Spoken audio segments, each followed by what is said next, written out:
So here I am laying around being lazy today, and I thought, I'm going to explore several of these New Age magazines that my good friend and brother Joe Alexander gave me.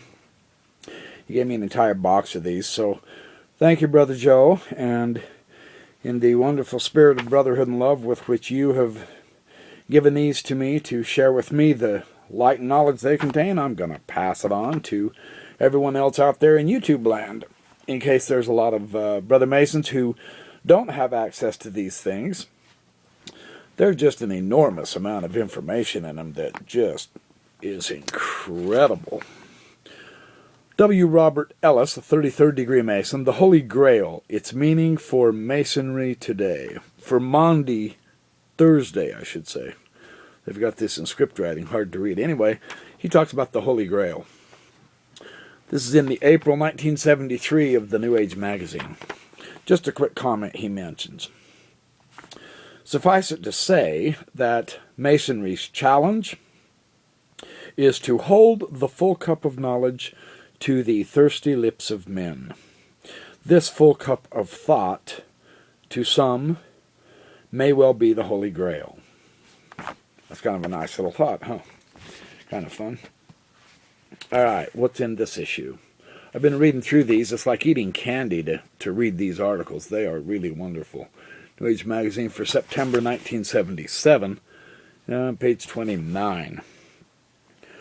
We're wrong if we regard Masonry as an ivory tower built upon ancient mysteries, from which vantage point we view the passing scene. We are right when we realize it exists to hold the cup of thought to the thirsty lips of men, to harmonize conscience and science. So there's that thought again. We know that even if the spirit is willing, the flesh is weak, and that individual Masons struggle the same as other men to hold fast to their goals. Masons strive for perfection, knowing that in their own time, their own world, they will never attain it. But Masons believe that given to them is a glorious opportunity and a divine responsibility to try. Yeah, I like that. And to keep trying, he says. So that's very excellent. This is The Purpose of Our Craft by Donald G. Ingalls, a 32nd degree Scottish Rite Mason. And I'm just kind of picking these at random as I've found the thoughts in them to be real good. This is the New Age Magazine for October 1972. Oh yeah, this one has a good one on geometry. Geometry in the G in the East by Eldon D. Schock, 32nd degree Scottish Rite Mason. By geometry we discover nature. We discover the power, the wisdom, and the goodness of the great artificer of the universe. Man is only a discoverer of the great divine laws controlling the universe with its phenomenon and its beauties. Human structures are ground into dust, but the temple that Freemasonry has builded into the hearts of the faithful remains unscathed and unharmed, so that through the succession of ages the truths of Freemasonry may be transmitted unimpaired. Our great institution continues to function. The letter G in the East in all lodge rooms may have its many meanings in Masonry, geometry, or good, but it enables us, through Masonic or geometric teachings, to find and understand God. Another meaning of the letter G. So, God, good, geometry, so on and so forth. Absolutely. And now this is a really good point, too. This is Leslie L. Anderson. He's a 33rd degree Scottish Rite Mason. 2 Steps to Further Light on page 49. This is good what Brother Anderson says. Brother Pike in the Morals and Dogma, page 21, says this. To be true and to seek God and learn the truth are the great objects of every good Mason. Here Pike spells truth with a capital T. The truth to which he refers to has to be the deeper and richer than materialism can offer. It is truth which is constant under every condition. It is perceptible in the realm of spirit. It provides the equilibrium which overcomes the claims of error, of evil, of wrong in human affairs, etc. It is of God. It is submitted that God is truth, and that all that is true emanates from Him. In this perfect truth, the good Mason puts his trust and confidence. That's one of Albert Pike's many great teachings. Now the New Age magazine for June 1977. If I remember right, this had some really... Oh, yeah. Yeah, this is good. Dr. Noel Avon Wilson, the 32nd degree. Mason said in his article, What better Mason am I at the end of the day? Speculative masonry is a craft wherein a man builds throughout his lifetime a temple to house his thoughts. As he grows in intellect, the ceilings and domes he vaults into the heavens repeatedly becomes inadequate. He must repeatedly make them more vast until he can at last say, This is indeed the realm of heaven, and this is the house not made with hands. The materials for so great an edifice must come from the symbols we find along the way, of course. It is what we know about symbols and how we practice the use of them that determine how stately and magnificent are the mansions that we build. The spiritual house not made with hands, eternal in the heavens, is the spiritual realm of the eternal aspect of our lives, our minds, and our knowledge and our hopes.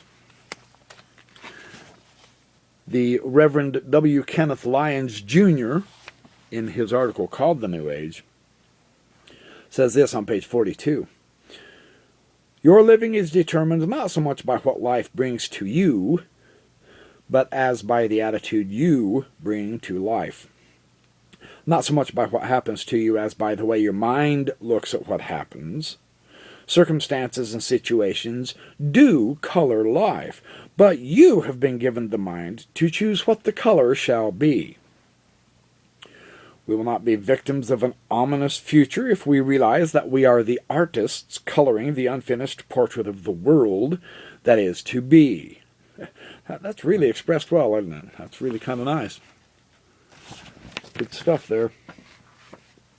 Another April 1977. This one had a pretty good thing in it too. Oh, I'm not going to do that one yet. I'll do that one for another one. That's a little bit longer thought. That's more important. I want to develop it elsewhere. In this one, oh, and this is a good one. This is December 1972. I like this one very much. Our Friend King Solomon. This is by Theodore G. Lilia, 32nd in KCCH. He says this on page, 51. King Solomon puts truth succinctly, and he avoids all red tape and tiresome discourse. He practices the editor's art and can serve with distinction on the copy desk of the Daily News or New York Times. He cuts to the core of a subject and serves up a palatable concentrate. In reading him, one is reminded of Michelangelo's definition of perfection, the purgation of superfluities. I love that. He teaches us to delete the unnecessary, to eliminate those unessentials that impede our full life. Blessed is the man who wields the blue pencil, who contends against old wives' tales, and who roots out all foolish prejudice. How happy is the man that findeth wisdom, the man that getteth understanding, for the merchandise of it is better than the merchandise of silver, and the gain thereof finer than gold. See, that pithy Proverbs, what that does is it directs our steps down the beauteous highway. Only as we have discovered and practiced God's wisdom do we find any real happiness. Pascal reflects on Solomon's discovery. Happiness is neither within us only, or without us. It is the union of ourselves with God. Watch your words, advises our illustrious kinsman, for they reflect the condition of your soul. A word fitly spoken is like apples of gold and pictures of silver. May all our words be wise and just. That's the motto of King Solomon's Lodge in Rhode Island, incidentally. You find all kinds of little interesting things in these old magazines, the Journal of the Scottish Rite. So I hope you enjoyed hearing a few of them. I've got a lot more to share with you as time goes by.